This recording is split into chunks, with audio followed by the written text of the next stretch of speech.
नमस्कार दोस्तों। आज हम क्लास 6 का लेसन नंबर 2 करेंगे, जिसका नाम है ग्लोब अक्षांश एवं देशांतर। यह ज्योग्राफी की बुक का सेकंड लेसन है और अगर आप सीबीएसई या एचबीएसई बोर्ड से हैं तो आपके लिए वीडियो बहुत हेल्पफुल होगी। अगर आप किसी कॉम्पिटिटिव एग्ज़ाम की तैयारी कर रहे हैं तो आप उसके लिए भी ये वीडियो बहुत हेल्पफुल है। तो शुरू करते हैं आज का हमारा टॉपिक। अक्षांश रेखाएं विषुवत वृत्त से ध्रुवों तक स्थित सभी समांतर वृत्तों को अक्षांश रेखाएं कहा जाता है। विषुवत वृत्त शून्य अक्षांश अंश अक्षांश को दर्शाती है।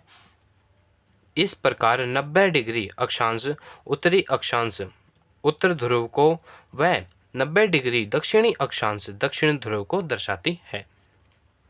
फिर है विषुवत वृत्त, एक अन्य काल्पनिक रेखा जो ग्लोब को दो बराबर भागों में बांटती है।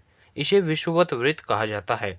जो ग्लोब होता है, पृथ्वी का एक नमूना, उसके बीच में एक रेखा होती है, उसको रेखा को क्या कहता है? विषुवत वृत्त।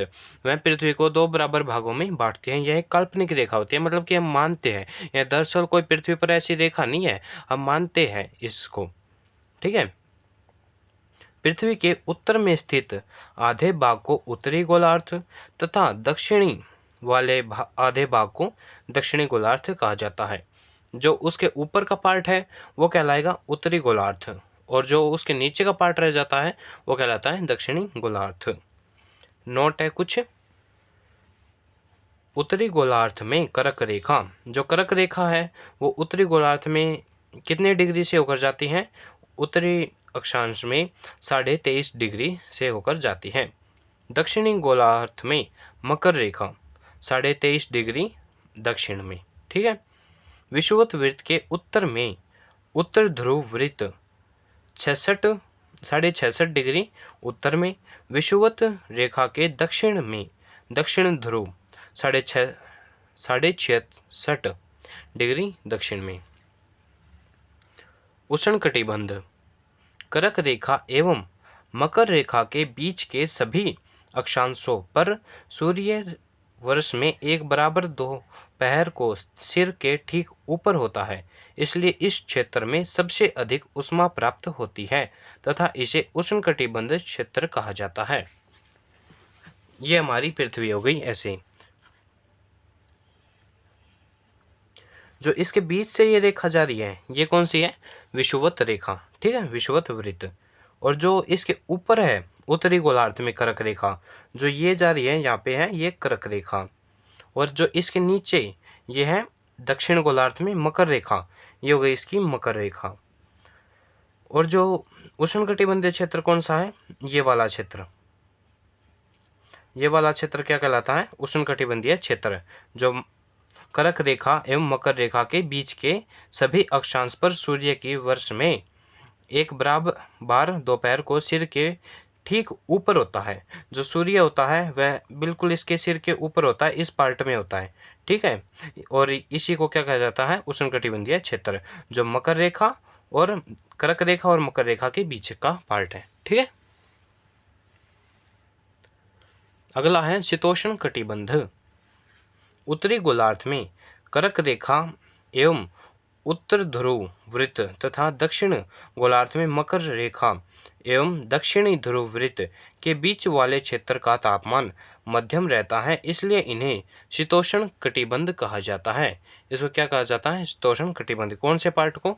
इस पार्ट को, जो ये इसके ऊपर रह गया ना, इस पार्ट को और इस पार्ट को, इसको क्या कहा जाता है? शीतोष्ण कटिबंधीय क्षेत्र। फिर आता है शीत कटिबंध। उत्तरी गोलार्ध में, जो ये ऊपर का पार्ट है उत्तरी गोलार्ध में उत्तर ध्रुव वृत्त एवं उत्तरी ध्रुव तथा दक्षिणी गोलार्ध में दक्षिण ध्रुव वृत्त एवं दक्षिणी ध्रुव के बीच के क्षेत्र में ठंड बहुत अधिक होती है, क्योंकि यहाँ सूर्य क्षितिज से ज़्यादा ऊपर नहीं आ पाता है। कौन सा क्षेत्र कहा गया है? उत्तरी गोलार्ध में उत्तर ध्रुव। जो उत्तरी गोलार्ध है ये, इसका उत्तर ध्रुव ये हो गया। ठीक है। एवं उत्तरी ध्रुव तथा दक्षिणी गोलार्ध में दक्षिण ध्रुव वृत्त और ये पार्ट, इस पार्ट को क्या जाता है, ऊपर वाले और नीचे वाले पार्ट को, इसको कहा जाता है शीत कटिबंध। क्यों कहा जाता है, क्योंकि इसमें जो सूर्य है ना, ये सूर्य है, इसके सीधा ऊपर नहीं आ सकता, मतलब इतना, इसलिए यहाँ पे ये स्थान ठंडे रहते हैं। इसको क्या कहा जाता है, शीत कटिबंध। फिर आता है प्रमुख यामोत्तर रेखा। यह ब्रिटिश राजकीय वेधशाला स्थित है। यह ब्रिटिश की राजकीय वेधशाला में स्थित है।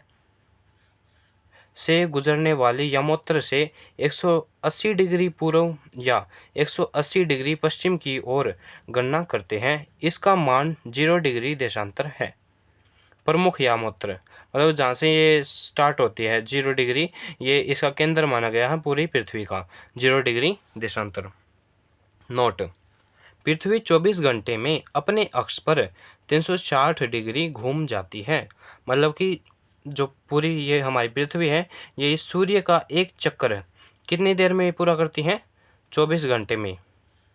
मतलब कि ऐसे ये घूर्णन करती है ना, तो ये 24 घंटे में एक बार घूर्णन कर लेती है पृथ्वी। 1 मिनट में 15 डिग्री होती है और 4 मिनट में 1 डिग्री। 1 घंटे में कितनी डिग्री होती है, 15 डिग्री। 1 घंटे में, यहाँ पे घंटा आएगा। 1 घंटे में कितनी डिग्री होती है, 15 डिग्री, और 4 मिनट में 1 डिग्री। ठीक है। भारत ग्रीनविच टाइम जो है, भारत ग्रीनविच टाइम के पूर्व 82.30 डिग्री पूर्व में स्थित है तथा यहाँ का समय ग्रीनविच समय से 5 घंटा 30 मिनट आगे है। इसलिए जब लंदन में दोपहर के 2 बजे होंगे, तब भारत में शाम के 7:30 बजे होंगे। इसी के साथ हमारा आज का टॉपिक समाप्त होता है। अगर आपको वीडियो अच्छी लगी हो तो हमारे चैनल को सब्सक्राइब करें। ऐसी और बेहतरीन विषय पर वीडियो पाने के लिए हमारे चैनल पे विजिट कर सकते हो आप। और अगर आपको और किसी भी लेसन की वीडियो चाहिए है तो आप कमेंट सेक्शन में लिखिए, आपको जल्द ही वह अवेलेबल कराई जाएगी। धन्यवाद।